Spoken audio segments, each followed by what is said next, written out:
Masyarakat sipil sangat berperan dalam menentukan tatanan demokrasi di tanah air, khususnya pada momen pilkada serentak mendatang. Tak hanya berpartisipasi aktif menggunakan hak pilih, masyarakat sipil juga bisa ikut mengawasi jalannya pilkada untuk menjaga kualitas demokrasi di tanah air. Selengkapnya dalam Kamu Harus Tahu. Persiapan menuju pemilu 2024 semakin menggeliat dan peran masyarakat sipil atau civil society kian menjadi sorotan dalam memperkuat tatanan demokrasi di Indonesia. Demokrasi yang modern saat ini tidak lagi memungkinkan untuk dilakukan secara langsung. Oleh karena itu, pemilu perwakilan menjadi penting. Masyarakat memilih wakil-wakilnya untuk membuat keputusan negara dan menjalankan pemerintahan di tingkat pusat maupun daerah. Meskipun rakyat memilih wakilnya, kedaulatan tetap berada di tangan rakyat. Artinya, masyarakat tetap berhak menilai dan mengawasi kinerja wakilnya. Organisasi masyarakat memainkan peran penting di sini. Dalam hal ini, masyarakat dapat melengkapi peran negara sebagai pelayan publik.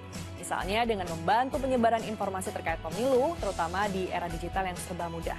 Selain itu, organisasi masyarakat juga berfungsi sebagai kekuatan substitusi. Mereka mengambil tindakan yang mungkin belum dilakukan oleh negara, seperti membentuk komunitas untuk edukasi pemilih atau advokasi isu-isu sosial. Yang tak kalah penting, civil society juga menjadi penyeimbang kekuasaan negara agar tidak mendominasi proses demokrasi secara sepihak. Menuju pemilu 2024, partisipasi aktif masyarakat dalam proses demokrasi menjadi barometer keberhasilan pemilu. Keterlibatan masyarakat dalam pemilu, baik secara langsung di TPS maupun dalam pengawasan proses pemilu, merupakan hal yang sangat penting. Semakin banyak masyarakat yang berpartisipasi, semakin tinggi legitimasi pemilu tersebut. Pemerintah bersama dengan KPU serta partai politik terus berupaya meningkatkan partisipasi masyarakat. Namun tidak hanya tugas KPU, partai politik juga berperan penting untuk mendorong masyarakat ikut serta. Partisipasi ini tidak hanya kuantitatif, tapi juga secara kualitatif. Dalam hal kesadaran politik, memilih berdasarkan rasionalitas dan ikut mengawasi jalannya pemilu.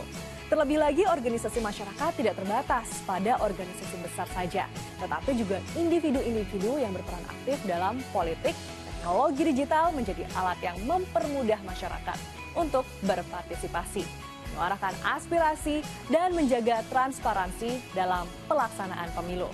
Masyarakat juga dapat memberikan laporan jika menemukan pelanggaran pemilu, dan ini semakin mempermudah KPU dalam menegakkan prinsip keadilan dan transparansi. Saya Rizka Andaina, karena kamu harus tahu.